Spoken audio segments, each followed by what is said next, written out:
Second lesson, solution. Solve numerical 2.10. 0.2 mole aqueous solution of KCl. Okay, जो 0.2 मोल aqueous solution of KCl है तो इसको हम बोलेंगे m is equal to 0.2 mole. Okay, freezes at -0.680 degree Celsius. तो minus नहीं आता है कभी भी, यहाँ पे दिया गया रहता है, बट हमें जो डेल्टा या TF है वो हमेशा पॉजिटिव में लिखना चाहिए. 0.680 केल्विन. ओके, फिर कैलकुलेट वॉन्ट हुफ फैक्टर. तो वॉन्ट हुफ फैक्टर में कैलकुलेट करना है. And osmotic pressure of solution at 0 degree Celsius. Okay, तो वॉन्ट हुफ फैक्टर यानी कि क्या होता है, हमें as we know to find, हमें क्या फाइंड करना है, सबसे पहले van't Hoff factor that is I find करना है. एंड ऑस्मोटिक प्रेशर बोला गया है वो, जो कि पाई भी फाइंड करना है. ओके, और हमें KF की वैल्यू दी गई है. ओके, गिवन है. तो देखो, जैसे कि हमें अभी बोला गया आई फाइंड करना है, तो एज वी नो कि I is equal to delta TF upon delta TF not, ऐसा एक फॉर्मूला है. तो हमारे पास डेल्टा TF की वैल्यू है. ओके, तो डेल्टा TF नॉट की वैल्यू भी निकाल सकते हैं, क्योंकि डेल्टा TF की फॉर्मूला होता है KF इंटू M. तो यहाँ पे हमारे पास KF भी है और M भी है. तो डेल्टा TF हम निकाल सकते हैं. ओके, तो कैसे, इज इक्वल टू KF की वैल्यू क्या है, 1.86 इंटू 0.2.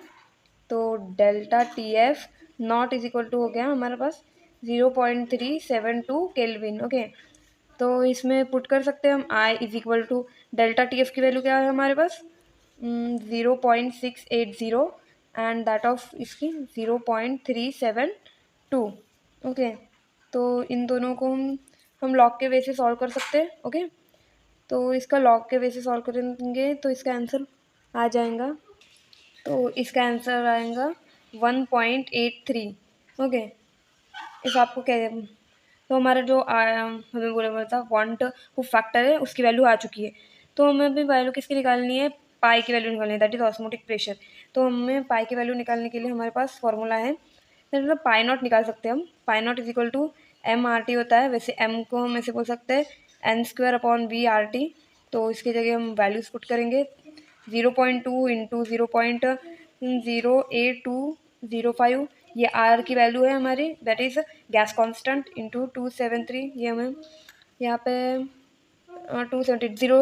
0 डिग्री सेल्सियस को हम 273 केल्विन बोलते हैं. ओके, 273 केल्विन, और वॉल्यूम है हमारा 1 लीटर. तो 1, तो कुछ यहाँ पे लिखेंगे नहीं, पॉइंट को शिफ्ट करेंगे ऐसे ही, और यहाँ से 1 डिजिट और यहाँ से 2 डिजिट राइट साइड में, तो 10 टू द पावर माइनस में आएगा जो भी आएगा वो. तो pi not is equal to 2 into 10 to the power -1 into 8.205 into 10 to the power -2 into 273. Okay, तो इन 2 और ये वैल्यू को हम इजीली मल्टीप्लिकेशन कर सकते हैं. तो इसका आंसर आ जाएगा 16.410 into 10 to the power -1 into 10 to the power -2 10 to the power -3 into 273. Okay, तो pi not is equal to, ये देखो इन दोनों को हम कैसे सॉल्व कर सकते हैं. देखो जैसे यहाँ पे सॉल्व किया है हमने, मतलब यहाँ पे बताया नहीं मैंने कैसे सॉल्व करते, तो यहाँ पे मैं बता रही हूँ, अच्छे से देख लो. लॉग कैसे निकालते हैं, तो पहले इसका लॉग देन इसका लॉग. तो लॉग निकालने से पहले CP निकालना पड़ता है. CP का फॉर्मूला होता है N-1, मतलब कि पॉइंट के पहले जितने भी डिजिट है उसमें उनमें से एक डिजिट को माइनस करना है. पॉइंट के पहले कितने डिजिट, 2, तो 2 - 1 दैट इज 1 पॉइंट में आएगा ये. और यहाँ पे 3, पॉइंट के पहले 3 डिजिट है, तो क्या 3 - 1 यहाँ पे 2 पॉइंट में आएगा. वैसे ही यहाँ पर भी हम कर सकते हैं. अगर 0 पॉइंट से डिफिकल्टी जाती है तो पॉइंट को इधर शिफ्ट करो, यानी कैसे हो जाएगा फिर 6.80 इंटू 10 टू द पावर -1, क्योंकि एक डिजिट शिफ्ट किया है. ओके, फिर यहाँ पे 1 पॉइंट में आ गया.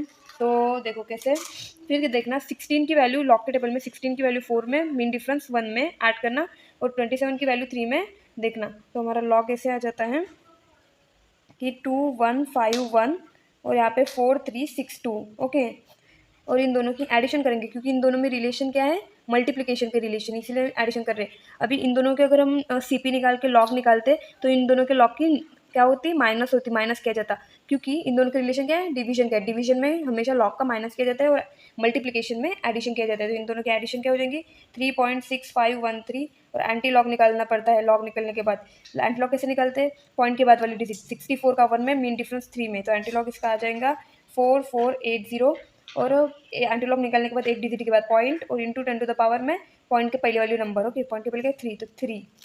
ओके, तो यहाँ पे हमारा आंसर आ गया 4.48 इंटू 10⁻3 और ये हमारा इन 10⁻−3, तो ये दोनों कट हो जाएंगे, तो हमारा जो पाई नॉट की वैल्यू आ गई वो आ गई 4.48। ओके, तो एज वी नो हमें पहले तो वांट ऑफ फैक्टर निकालना था, वो भी निकल गया।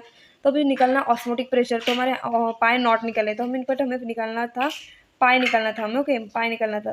तो एज वी नो देयरफॉर हमारे पास एक फॉर्मूला है I is equal to pi upon pi not. Okay, तो हमने क्या, हमारे पास क्या है, आई की भी वैल्यू है जो ये हमने निकाली अभी, ये देखो आई, और पाई नॉट की भी वैल्यू है। ओके, तो हम इससे इजीली पाई निकाल सकते हैं। ओके, तो आई की वैल्यू क्या है 1.83 इंटू पाई की वैल्यू निकालनी है, और जो पाई नॉट की वैल्यू वो है 4.48। Therefore pi is equal to 1.83 into 4.48। इसको भी अभी जैसे यहाँ पे लॉग निकाल के आंसर निकाले, इसका भी वैसे निकालेंगे सिंपली। ये क्या होगा, इसका लॉग और दोनों के एडिशन, क्योंकि मल्टीप्लिकेशन है। तो इसका सीपी क्या आएगा, पॉइंट के पहले कितनी डिजिट है, 1, 1 - 1 0, यहाँ पे भी 0, और लॉग क्या आ जाएगा 65132625, और इनके एडिशन 0.9138। और फिर एंटी लॉग कैसे निकालना, पॉइंट के बाद वाला, तो 91 की वैल्यू 3 में और मीन डिफरेंस 8 में, तो 8 8 8 आ जाए, इनकी वैल्यू हो जाएंगी 82, और एक डिजिट के बाद पॉइंट एंटी लॉग निकलने के बाद, तो हमारा पाई की वैल्यू आ जाती है 8.2। ठीक है, कोई भी डिफिकल्टीज हो तो कमेंट में ज़रूर पूछें।